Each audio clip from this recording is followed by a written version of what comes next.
আবারও স্বাগত ২১শে বিজনেসে। দর্শক, এখন রয়েছে দেশের তৈরি পোশাক শিল্প খাত ও যুক্তরাষ্ট্রের বর্ধিত শুল্ক আরোপ নিয়ে বিশেষ আলোচনা। আর এই আলোচনার জন্য আমাদের স্টুডিওতে রয়েছেন মাইক্রোফাইবার গ্রুপের পরিচালক ডক্টর কামরুজ্জামান কায়সার।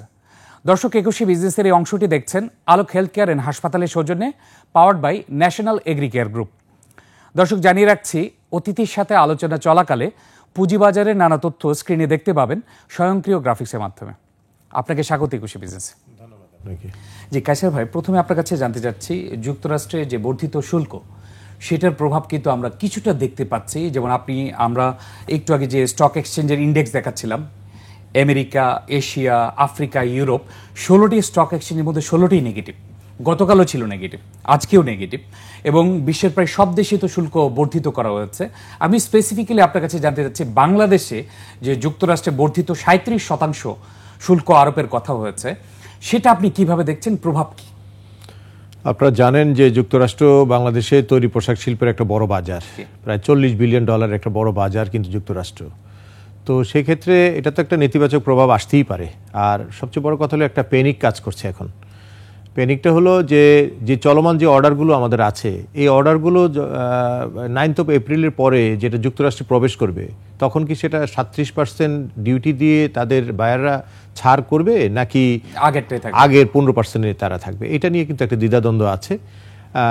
এক্সিকিউটিভ অর্ডারে বলা আছে আপনার 9 এপ্রিলের পরে যত গুডস ঢুকবে 37% ট্যাক্স বাড়তি যে ট্যারিফটা, এটাকে ইম্পোজ করে তারপরে ছাড় করতে হবে আর কি। সেক্ষেত্রে তো যারা ক্রেতা তারা এক ধরনের চিন্তা করেছে যখন অর্ডারটা প্লেস করেছে, আর এখন যখন আবার তারা ছাড় করবে, তখন তাদের পণ্যের যে একটা বাড়তি যে দাম, এটা সমন্বয় করা, বা তাদের যে কিছু প্রি সোল্ড গুডস, এগুলো কিন্তু অলরেডি কমিটেড করা আছে, তাদের সাথেই বা কিভাবে তারা নেগোসিয়েশন করবে।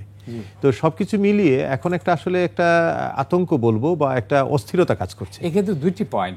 ক্রেতার আপনি যেটা বললেন যে বিশ্বের বড় বড় যে ক্রেতা রয়েছে, Walmart, H&M, gap, old navy, সবাই কিন্তু বড় বড় ক্রেতারা বলছেন আপাতত উৎপাদন বন্ধ রাখার জন্য কিছু কিছু অর্ডারের ক্ষেত্রে। জি, আবার আমরা আজকে একটি নিউজ পেলাম যে আসলে কিছু কিছু ফ্যাক্টরিতে সাময়িকভাবে মানে উৎপাদনে পজ দেওয়ার কথা বলা হচ্ছে। তাহলে এইভাবে যদি প্রত্যেকটি দেশে চালু হয়, বাংলাদেশে যদি হয়, এটি বড় ইম্প্যাক্ট পড়বে না আমাদের এক্সপোর্টের ক্ষেত্রে? সেটা হতে পারে। বাইরে আসলে কিছু সিদ্ধান্তের অপেক্ষায় আছে। আপনারা জানেন ইতিমধ্যে যুক্তরাষ্ট্রে প্রায় 50টি দেশ ট্রাম্প প্রশাসনের সাথে কিন্তু আবার নেগোসিয়েশন করছে। তারা ভাইস ভার্সা যে ট্যাক্সটা হয়েছে, রেসিপ্রোকাল ট্যারিফ, এই ট্যারিফের প্রেক্ষিতে তারাও কিন্তু আবার এগিয়ে আসছে। যারা সাপ্লায়ার, যেমন আমরা যুক্তরাষ্ট্র থেকে আপনার $2 বিলিয়ন ম্যাক্সিমাম US পণ্য আমদানি করি, বিপরীতে আমরা $8 থেকে $10 বিলিয়ন পণ্য রপ্তানি করি। তাহলে আমাদের আমদানি কম, রপ্তানি বেশি।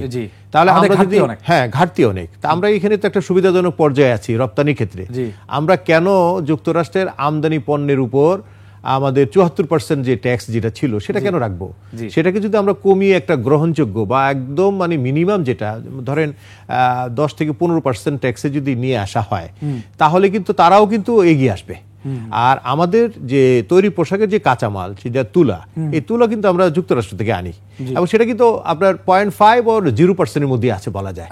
তো সেই ক্ষেত্রে তাদের যে কাঁচামালটা যদি আমরা অধিক হারে আনার একটা মানে প্রবণতা করি, বা তাদেরকে আমরা এই এফোর্টটা দেখাই যে তোমাদের কাছ থেকে আমাদের কাঁচামালের বড় অংশই নিয়ে আসবো, তাহলে তাদের কাঁচামাল দিয়ে যে তৈরি পোশাক হবে, ফিনিশড গুডস, সেটা যখন আবার যুক্তরাষ্ট্রে যাবে, তখন তো তাদেরও একটা মানে চিন্তা থাকবে যে আমাদের কাঁচামাল দিয়ে তৈরি পোশাক আমরা কেন তাদেরকে 37% রাখবো, যেখানে তারা মাত্র 10% করেছে।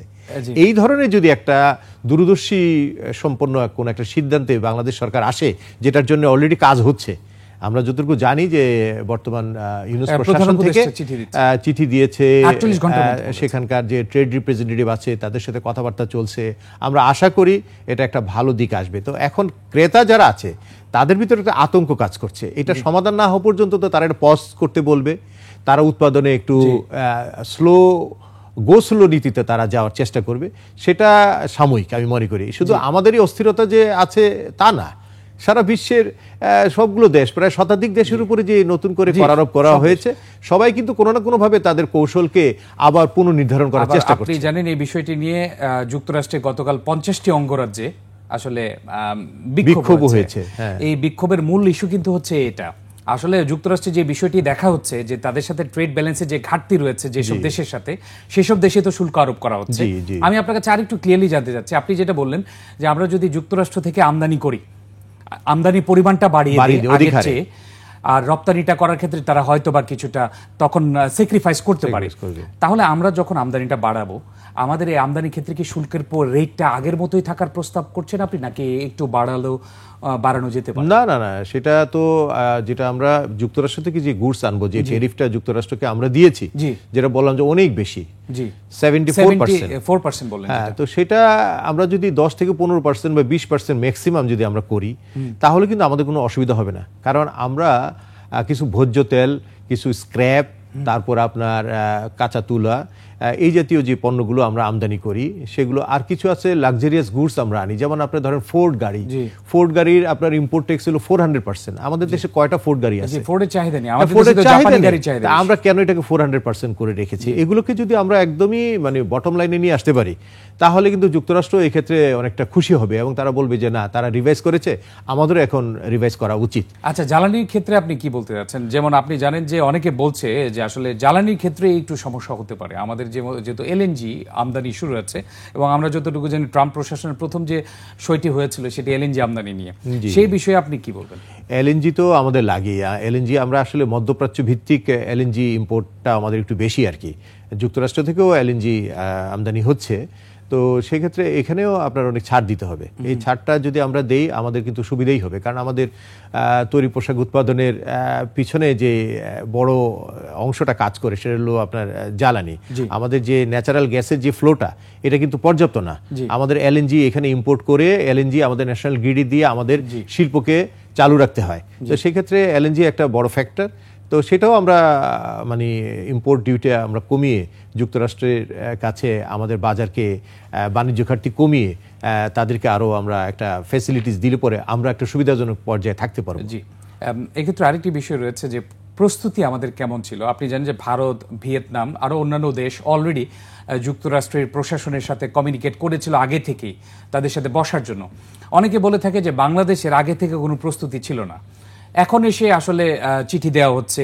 আমাদের আসলে আগে থেকে প্রস্তুতি থাকা দরকার ছিল না, যেহেতু যুক্তরাষ্ট্র আমাদের এক্সপোর্টের জন্য সবচেয়ে বড় মার্কেট। প্রস্তুতি কিছুটা ছিল।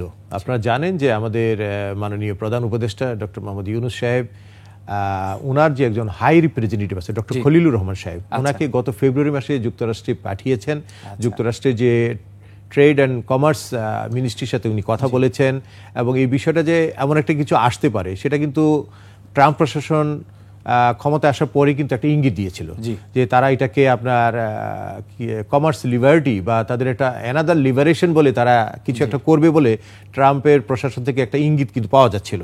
সেটাকে মাথায় রেখেই কিন্তু আমাদের বর্তমান সরকার, অন্তর্বর্তী সরকার কিন্তু আমাদের রিপ্রেজেন্টেটিভকে দিয়ে একটা হোমওয়ার্ক করিয়েছে। তো সেই হোমওয়ার্কটা করার মাঝেই কিন্তু এই এটা চলে আসলো। তো যাই হোক, আমাদের সাথে যুক্তরাষ্ট্রের সম্পর্ক বরাবরই ভালো। আমরা আশা করব যে এটা সাময়িক একটা আমাদের একটা আতঙ্কের বিষয় হলেও দীর্ঘস্থায়ী আমাদের একটা সমাধান আমরা যেতে পারবো।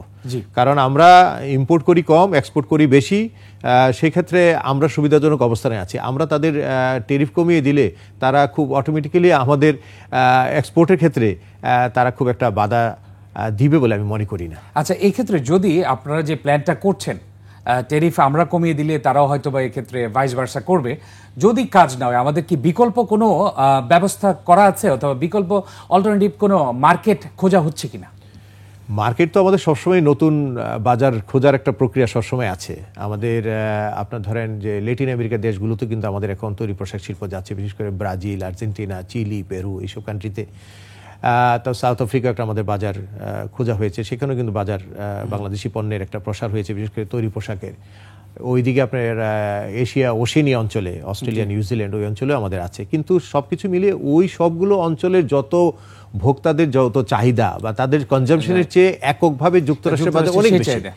তো যুক্তরাষ্ট্রের বাজার অনেক বেশি, এবং যুক্তরাষ্ট্র ভিত্তিক যে কাজগুলো আমাদের এখানে হয় এটাকে ভিত্তি করে আমাদের অনেকগুলো ইন্ডাস্ট্রি বিল্ড আপ করেছে, এবং সেগুলো তো রাতারাতি আমরা বন্ধ করতে পারি না। হ্যাঁ, তো সেই ক্ষেত্রে তাদের সাথে আমাদের ঐক্যমতের ভিত্তিতে এবং তাদের চাহিদা মতো আমরা যদি এগোতে পারি, আমি আশা করি এটার একটা সমাধান শীঘ্রই আমরা পেয়ে যাব। যত তাড়াতাড়ি আমাদের উপর একটা ঝড় এসেছে বলে আমরা মনে করছি, এবং সেটা শীতল হতেও খুব একটা সময় লাগবে না।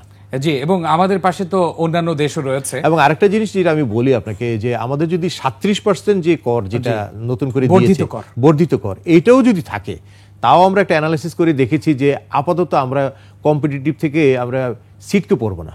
কেন পড়বো না? ধরেন একটা প্রোডাক্ট যেটা আছে আপনার $10, আমরা তো খুব মানে ইকোনমিক যে প্রোডাক্টগুলি নিয়ে কাজ করি, লোয়ার এন্ডের প্রোডাক্ট নিয়ে কাজ করি, সেটা 37% বাড়লে কত হবে? আপনার $12 বা $13 হবে। হ্যাঁ, সেটা আলটিমেটলি পড়বে হচ্ছে ভোক্তার উপরে। তো $10 একটা পণ্য যেটা বর্তমানে যুক্তরাষ্ট্রের বাজারে বাংলাদেশের পণ্য বিক্রি হচ্ছে, সেটা যদি বর্ধিত করে যায় 12-13, $2 থেকে $3 বাড়বে। এটা হয়তো বায়াররা এটাকে মেনে নিতে পারবে। কিন্তু যেটা আপনার $100, $50, সেগুলোর 37% যখন যোগ হবে, তখন কিন্তু যে ক্রেতার ক্রয় ক্ষমতার বাইরে চলে যাবে। সেই ক্ষেত্রে আমরা যেহেতু লোয়ার এন্ডের কাজ করে আছি এবং লোয়ার এন্ডের প্রাইসটা কম, 37% যোগ হলো, আপাতত ওখানকার যে ক্রেতারা এটাকে খুব অসহনীয় মনে করবে না। তবে সেক্ষেত্রে কিন্তু একটু রিস্ক আছে, যেমন আপনার সবাই তো না, অনেকে হয়তো বা একটু মানে তাদের বাজেটে একটু সমস্যা হতে পারে, সেই জন্য অনেক নিত্য প্রয়োজনীয়। সেক্ষেত্রে তো আপনি আপনার আলোচনা যেটা বলেছেন, যুক্তরাষ্ট্রের ভিতরে যে তাদের জনগণের ভিতরে তো একটা বিক্ষোভ সৃষ্টি হয়েছে, ওইটাও তো প্রশাসন, যুক্তরাষ্ট্র প্রশাসন সেটা কিন্তু মাথায় রাখবে যে নিজের ভোক্তারাই তো অসন্তুষ্ট হচ্ছে। সেক্ষেত্রে আমরা আশা করি যে সেটা আভ্যন্তরীণ এবং আন্তর্জাতিক চাপের মুখে এই করটা নতুন করে রিভাইজ হবে। জি, আমরা একটা ছোট্ট বিরতি নিচ্ছি, এরপর আমরা ইনভেস্টমেন্ট সামিট নিয়ে কথা বলবো। ধন্যবাদ দর্শক, এই পর্যায়ে নিচ্ছে একটা বিরতি, ফিরছি একটু পরে, ততক্ষণ আমাদের সঙ্গেই থাকুন।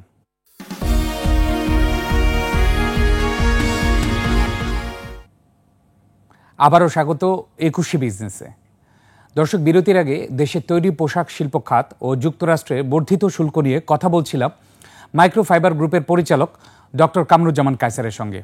প্রিয় দর্শক, 21শে বিজনেসের এই অংশটি দেখছেন আলোক হেলথ কেয়ার অ্যান্ড হাসপাতালের সৌজন্যে, powered by National Agri Care Group. আমরা আবারও ফিরছি আলোচনায়। কায়সার ভাই, আপনি যেটা বলছিলেন, তাহলে আমাদের হয়তোবা আসলে আশঙ্কা করার মতো ওইরকম কোনো সিচুয়েশন তৈরি হয়নি, তবে এই মুহূর্তে করণীয় কি, সংক্ষেপে যদি একটু বলতেন। করণীয় হচ্ছে যে আমাদের যে ট্রেড ডিফিসিটটাকে কমিয়ে আনা, সেক্ষেত্রে আমদানির মাত্রাটাকে বাড়িয়ে দেয়া, আমাদের কাঁচা তুলো যেটা আমাদের তৈরি পোশাকের সবচেয়ে বড় উপাদান, সেটা ভোজ্য তেল, জ্বালানি, তারপর আপনার কিছু লাইট ইঞ্জিনিয়ারিং যন্ত্রাংশের যে বিষয়গুলো আমরা আনি, এবং রাসায়নিক কিছু উপকরণ যুক্তরাষ্ট্র থেকে আনতে হয় আমাদের মেডিসিন তৈরির ক্ষেত্রে আর কি।